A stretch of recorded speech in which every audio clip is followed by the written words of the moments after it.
Puasa dan ibadah sosial. Assalamualaikum warahmatullahi wabarakatuh.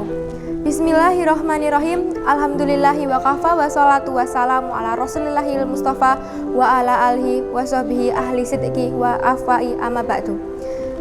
Pemirsa yang dimuliakan Allah Subhanahu wa taala, Islam sebagai salah satunya agama yang sangat diridhoi Allah Subhanahu wa taala. Bukan hanya mengajarkan kepada umatnya untuk menjadi soleh secara individu, melainkan juga secara sosial. Kesalehan pribadi harus diikuti dengan kesalehan sosial. Sebagaimana ibadah dalam Islam bukan hanya mengurusi ibadah ritual, melainkan juga ibadah sosial. Ternyata kalau kita teliti, ibadah sosial mendapatkan porsi yang paling banyak dalam prakteknya. Hal ini terlihat ketika Rasulullah SAW berbicara tentang akidah. Beliau menegaskan bahwa iman itu 70 lebih cabangnya. Yang paling tinggi adalah syahadat, sedang yang paling rendah adalah menyingkirkan duri dari jalanan.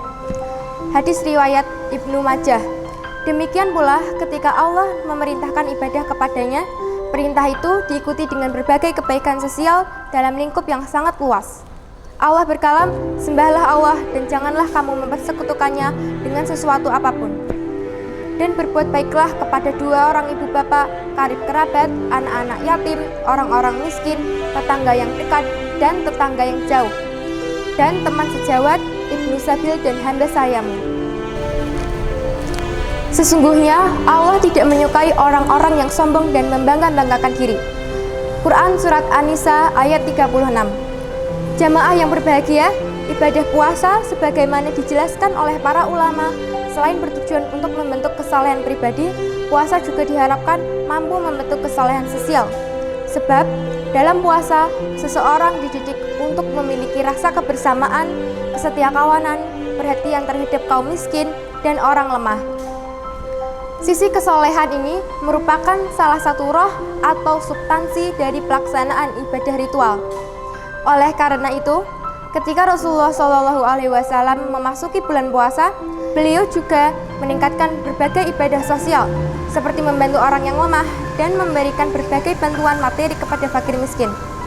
Hal ini diriwayatkan oleh Imam Bukhari bahwa Rasulullah SAW adalah orang yang paling dermawan. Beliau lebih dermawan lagi di bulan Ramadan dan kedermaan Rasulullah SAW melebihi angin yang berhembus. Hadis riwayat Bukhari. Muslimin wal muslimat yang berbahagia, apa yang dimaksud dengan misi sosial dalam puasa itu? Misi sosial yang dimaksud dalam puasa adalah kesadaran untuk berderma dan menyalurkan bantuan bagi mereka yang tidak mampu, fakir miskin, dan anak yatim. Oleh karena itu, bulan Ramadan harus mampu menjadi titik awal perubahan, terutama dalam kesalehan sosial. Kesalehan sosial seseorang menjadi salah satu ukuran kebaikan seseorang. Bahkan, orang yang paling baik setelah baik akidahnya adalah yang baik akhlaknya. Dan yang paling baik akhlaknya adalah yang paling bermanfaat untuk orang lain. Sabda beliau, SAW, sebaik-baik manusia adalah yang paling bermanfaat untuk manusia. Dalam riwayat lain, orang yang paling dicintai Allah adalah yang paling bermanfaat untuk manusia. Hadis riwayat At-Tabarani. Salah satu bukti kesalehan sosial bisa diwujudkan dalam terbentuknya lembaga-lembaga sosial seperti lembaga pengelolaan zakat infak sedekah atau yang biasa disebut dengan ZIS yang bergerak dalam membantu orang-orang yang lemah, panti asuhan untuk anak yatim dan terlantar, pengobatan gratis, beasiswa untuk anak tidak mampu, dan lain sebagainya. Agar kesalehan sosial ini tepat sasaran, maka diperlukan keikhlasan dalam pengabdian, profesional dalam manajemen, dan transparansi dalam operasional keuangan. Apabila semua komponen terpenuhi, maka manfaat dan faedah dari keberadaan ZIS dapat dirasakan dengan nyata oleh yang berhak.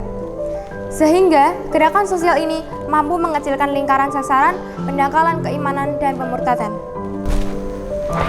Dengan demikian, berpuasa bukan sekedar seremoni, melainkan juga harus diimbangi dengan membuka harmoni dalam kehidupan diri, keluarga, dan lingkungan. Karena itu, dalam berpuasa, kita bukan hanya disibukkan oleh kegiatan ritual, tetapi juga sosial. Dalam berpuasa, kita tidak hanya ditantang agar mampu membangun kesalehan pribadi, tetapi juga dituntut untuk menghasilkan kesalehan sosial dengan mengantisipasi semua realitas sosial yang hadir di hadapan kita. Kultum tentang puasa dan ibadah sosial pada hari ini akan saya tutup. Semoga para jamaah yang berbahagia diberikan kekuatan untuk menjadi individu yang soleh secara pribadi maupun sosial. Amin ya rabbal alamin. Wassalamualaikum warahmatullahi wabarakatuh.